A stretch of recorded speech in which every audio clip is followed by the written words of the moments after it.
Hello दोस्तों, नमस्कार। SM किसी चैनल में मैं आप सभी लोगों का दिल से बहुत बहुत स्वागत करता हूं। दोस्तों, इस वीडियो में हम लोग बात करने वाले बहुत ही एक इम्पॉर्टेंट बात जो कि है स्टॉक मार्केट से रिलेटेड एंड उसका जो आउटकम रहने वाला है वो हाल ही में हम लोगों को आने वाले कुछ ही दिनों के बाद यहाँ पे देखने को मिलने वाला है। एग्जैक्टली यहाँ पे किससे रिलेटेड बात होने वाली है, कौन से ऐसे 5 स्टॉक है जिसको यहाँ पे शायद उसका फ़ायदा यहाँ पे हो सकता है, राइट। तो उसी के बारे में यहाँ पे डिस्कशन करने वाला हूँ। बट उसी के साथ साथ कुछ प्रॉब्लम भी क्रिएट हो चुके हैं जो कि अगर आप लोग डीप में समझना चाहते हो तो वो भी मैंने आप लोगों को इसी वीडियो में यहाँ पे बताया है। ज़्यादा टाइम नहीं लूँगा, जितना हो सके फास्ट आपको बताने की कोशिश करूँगा। तो फटाफट इस वीडियो को स्टार्ट करते हैं।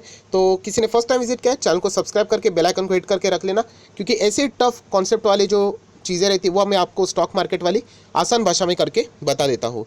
दोस्तों, ऑलरेडी हम लोग हमारे नॉर्मल स्क्रीन के ही ऊपर है एंड आप सभी लोगों को पता है दिसंबर के पहले, दिसंबर मतलब हम लोग एक बात बोल सकते हैं 2020 में आखिरी मोमेंट के ऊपर हम लोग को एक इंपॉर्टेंट न्यूज़ देखने को मिली थी। किससे रिलेटेड?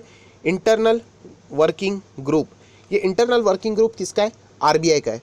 एंड उन्होंने कुछ चीज़ें यहाँ पे सुझाव लाया था सामने, एंड वो सुझाव में से कुछ पॉइंट्स ऐसे थे जैसे कि प्रमोटर से रिलेटेड जो होल्डिंग है वो बैंकिंग में बढ़ाई जा सकती है। एंड उसमें एक सबसे इम्पोर्टेंट बात था कि जो बड़े कॉरपोरेट हाउसेस है, राइट, उसके अगर जो एनबीएफसी है, हम लोग ऐसे भी बोल सकते हैं, वो बैंकिंग लाइसेंस के लिए यहाँ पे अप्लाई कर सकते हैं। ये इंटरनल वर्किंग बॉडी का क्या है? सुझाव है। किसको? रिजर्व बैंक ऑफ इंडिया को। आरबीआई इससे रिलेटेड क्या करने वाला है? फाइनल डिसीजन लेने वाला है एंड उसका आउटकम आने के लिए एग्जैक्टली डेट तो नहीं बोली है, बट यहाँ पे बोल दिया गया है जनवरी के मिड में। मतलब हम लोग कह सकते हैं 15, 16, 17, 18 हम लोग पकड़ के चल सकते हैं, एग्जैक्टली पता नहीं। जनवरी के मिड में इससे रिलेटेड आरबीआई फैसला लेने वाला है कि क्या जो एनबीएफसी है, जो रेप्यूटेड एनबीएफसी है, जिनके पीछे बहुत बड़े कॉरपोरेट ग्रुप का हाथ है, क्या उनको बैंकिंग लाइसेंस देना चाहिए या नहीं, एंड अगर देंगे तो उससे रिलेटेड कंडीशन क्या है, एंड बहुत सारी चीज़ें।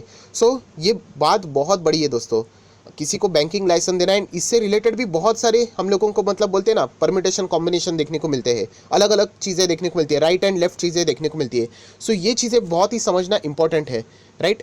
तो चलिए दोस्तों, एग्जैक्टली यहाँ पे मैटर क्या हुआ है वो मैं बताना चाहूँगा। देखिए, internal working body, internal working group ने क्या बोल दिया कि 50,000 करोड़ का असेट रहेगा, वही कंपनी यहाँ पे एलिजिबल है। वो तो एक ठीक है। या फिर उन्होंने ये भी कह दिया कि जो बड़ी कॉरपोरेट रहेगी उसके पीछे, वो भी एनबीएफसी क्या कर सकती है? बैंकिंग लाइसेंस के लिए यहाँ पे अप्लाई कर सकते हैं। यहाँ पे कुछ दिक्कतें देखने को मिली, जैसे कि कुछ एनबीएफसी ऐसे हैं, बहुत ध्यान से सुनना, कुछ एनबीएफसी ऐसे हैं जो कि ऑलरेडी उनका डायरेक्टली ना इनडायरेक्टली स्टेक बैंकिंग स्टॉक्स में है। और अगर देखा जाए तो वो मतलब बहुत बड़े पैमाने के ऊपर है। मतलब चलो, वही मैं बताने की कोशिश कर रहा हूँ कि ये सब कॉन्फ्लिक्ट देखने को मिल रहे हैं। तो उसी के बारे में यहाँ पे बात करनी थी। तो सबसे पहले अभी मैं बात करूँ पीएनबी हाउसिंग फाइनेंस। अभी ये है कौन सी कंपनी? हाउसिंग फाइनेंस से रिलेटेड एनबीएफसी है, बट आप सभी लोग पता है इनका बहुत बड़ा स्टेक पंजाब नेशनल बैंक, आप नाम से ही बोल सकते हो। मतलब ये एनबीएफसी तो ज़रूर है, बट ऑलरेडी इनकी बैंक है, पूरी तरीके से एक बैंक है PNB, Punjab national bank, nationalise bank है पूरी, राइट। नीरव मोदी से फेमस हुई थी, आप सभी लोगों को पता है। ऐसे एनबीएफसी को कैसे हम लोग लाइसेंस दे? तो इससे रिलेटेड भी बहुत सारी चीज़ें चल रही है और ये बिल्कुल प्रैक्टिकल है। मतलब ये तो ऐसा हो जाएगा कि दो लाइसेंस, राइट। तो शायद से पीएनबी हाउसिंग फाइनेंस या एनबीएफसी होने के बावजूद इनका नाम कट हो जाएगा, इवन दो ये सारे कंडीशंस भी फुलफिल कर दे, नहीं मिल सकता, क्योंकि ऑलरेडी पीएनबी है तो उनको क्यों बैंकिंग लाइसेंस चाहिए, राइट। तो ये सारी चीज़ें हम लोग को देखनी है। तो ऐसे कुछ तो 5 स्टॉक्स रहेंगे जो कि एनबीएफसी सेक्टर में लार्ज कॉर्पोरेट ग्रुप से बिलोंग करते हैं, उनको यहाँ पे लाइसेंस मिल सकता है। तो ये तो एक हो गया। और ऐसे कुछ स्टॉक्स है जैसे कि एलआईसी हाउसिंग फाइनेंस। तो एलआईसी हाउसिंग फाइनेंस देखा जाए तो एलआईसी के ऐसी कोई बैंक तो है नहीं, बट आप सभी लोगों को पता है आईडीबीआई बैंक, आईडीबीआई बैंक में सबसे ज़्यादा स्टेक किसका है? तो एलआईसी का ही है। तो एलआईसी हाउसिंग फाइनेंस भी डायरेक्टली ना इनडायरेक्टली आईडीबीआई बैंक को ही हम कह सकते हैं क्या करती है? स्टेक यहाँ पे ओन करती है। एलआईसी हाउसिंग फाइनेंस का भी क्या हो सकता है? पत्ता यहाँ पे क्लियर कट होते हुए देखने को मिल रहा है। ये सारे कॉन्फ्लिक्ट्स हम लोग को देखने को मिल रहा है, ये जो गड़बड़ चल रही है ना, एंड वो गड़बड़ तो नहीं लग रही मुझे, बिल्कुल ये पॉइंट वैलिड पॉइंट है, हम लोग ऐसा भी कह सकते हैं। इवन दो ये एनबीएफसी ऐसे जो कि इंटरनल वर्किंग बॉडी ने जो ग्रुप है उन्होंने जो सुझाव रखे थे कि ये कंडीशन चाहिए वो फुलफिल भी हो रहे, बट स्टिल ये बैंकिंग लाइसेंस के लिए शायद से अप्लाई नहीं कर सकते। अभी ऑलरेडी इनका आईडीबीआई बैंक में स्टेक है, तो और क्या इनको बैंकिंग चाहिए? क्योंकि दो बैंकिंग लाइसेंस हो जाना तो कॉन्फ्लिक्ट ऑफ इंटरेस्ट भी यहाँ पे पैदा कर सकता है। और एक बड़ी कंपनी है एनबीएफसी की मैं बात करूँ, एचडीएफसी। अभी एचडीएफसी ये कौन है? लगभग 15% स्टेक होल्ड करती है किसमें? एचडीएफसी बैंक में। एचडीएफसी अगर वापस यहाँ पे बैंक के लिए अप्लाई कर लेगी तो ऑलरेडी इनका एचडीएफसी बैंक है, तो इनको दो दो बैंक क्यों चाहिए? तो ये इशू यहाँ पे चल रहा है।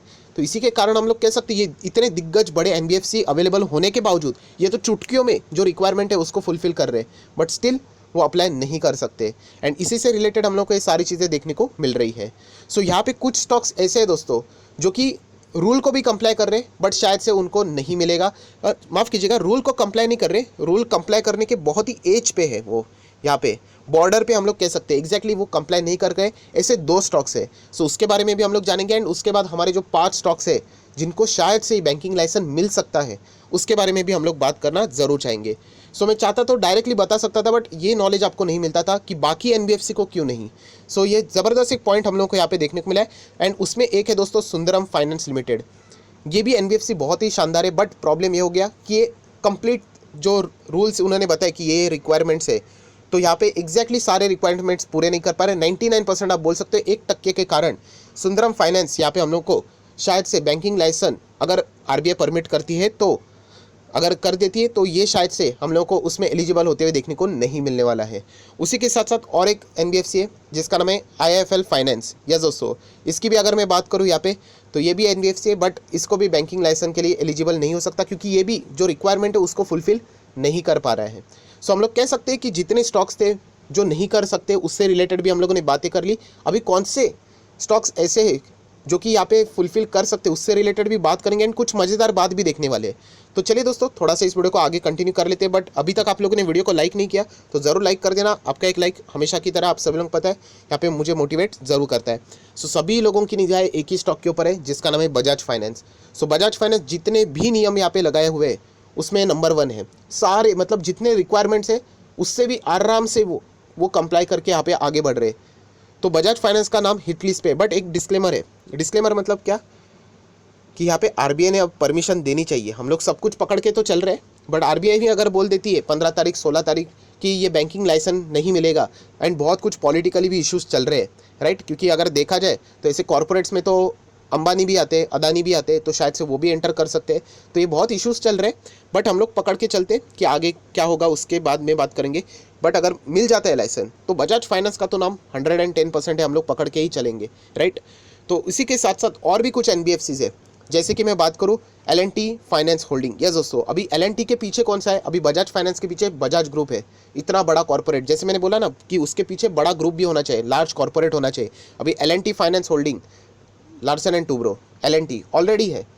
जैसे मैंने बताया कि एचडीएफसी भी है, but HDFC bank already available है। एल&टी की अगर हम लोग बात करें तो बैंकिंग ऐसा कोई देखने को नहीं मिल रहा है। सो इसीलिए एल&टी फाइनेंस होल्डिंग का भी नाम बहुत ही शानदार तरीके से आगे आते हुए देखने को मिल रहा है। इसका अर्थ ये नहीं कि ब्लाइंडली जाके निवेश करना है, जो स्टॉक आपको अच्छे लगते हैं उसी के साथ चलना है, क्योंकि कल अगर डिसीजन नहीं आता है फेवर में तो स्टॉक गिर सकते हैं। एंड जो अच्छे स्टॉक नहीं है तो वो वापस रिकवर करने के लिए टाइम लेंगे। तो अच्छे स्टॉक में हम लोग को रहना है। सो डिसीजन फेवर में आ गया तो वो तो भागेंगे ही, अगेंस्ट भी गया तो गिरेंगे, बट वो वापस कम बैक करने का भी दम जरूर रखेंगे। सो एल&टी फाइनेंस होल्डिंग, इसका भी नाम आ सकता है। Then Mahindra and Mahindra group, तो ये उसी का एनबीएफसी है, फाइनेंस सर्विसेज। सो इसका भी नाम यहाँ पे हिट लिस्ट पे। ये 3 स्टॉक फिलहाल यहाँ पे सबसे टॉप पे हम लोग कह सकते हैं, जिनको बैंकिंग लाइसेंस अगर मिल जाता है तो यहाँ पे इनको मिलने के चांसेस हम लोग कह सकते हैं कि पकड़ के आप लोग चल सकते हो। उसी के साथ साथ और भी कुछ स्टॉक्स है, जैसे कि आदित्य बिरला कैपिटल। अभी जैसे मैंने बताया कि बिरला ग्रुप इतना बड़ा ग्रुप है, सो कोई टेंशन की बात नहीं है, बहुत बड़ा बैकिंग है। तो ये भी एक एनबीएफसी है, तो इसको भी शायद से इस न्यूज़ का फ़ायदा यहाँ पे हो सकता है। एंड पिरामल एंटरप्राइजेस, तो ये भी एक ऐसा स्टॉक है जिसकी अगर हम लोग यहाँ पे बात करें तो पिरामल ग्रुप भी आप सभी लोगों को पता है बहुत दिग्गज ग्रुप है। सो इनको भी यहाँ पे क्या हो सकता है, शायद से यहाँ पे जो लाइसेंस है बैंकिंग सेक्टर का वो यहाँ पे शायद से उनको मिल सकता है। ये सब कुछ शायद के ऊपर डिपेंड करता है, क्योंकि मुझे नहीं लगता कि आरबीआई इसको परमिट देगा कि नहीं देगा। जैसे मैंने कहा कि पॉलिटिकली भी ये बहुत बड़ा हंगामा क्रिएट करने वाला टॉपिक है, तो शायद से ये डिफ़िकल्ट पार्ट है। बट अगर हो गया तो ये बाकी जितने भी एनबीएफसी इस लिस्ट में आते होने वाले, वो ज़रूर हम लोग को गजब के भागते हुए भी देखने को मिल सकते हैं। उसी के साथ साथ टाटा ग्रुप की अगर मैं बात करूँ तो टाटा कैपिटल फाइनेंशियल सर्विसेज, ये भी अगर हम लोग बात करें तो इसको भी शायद से बैंकिंग का लाइसेंस यहाँ पे मिल सकता है।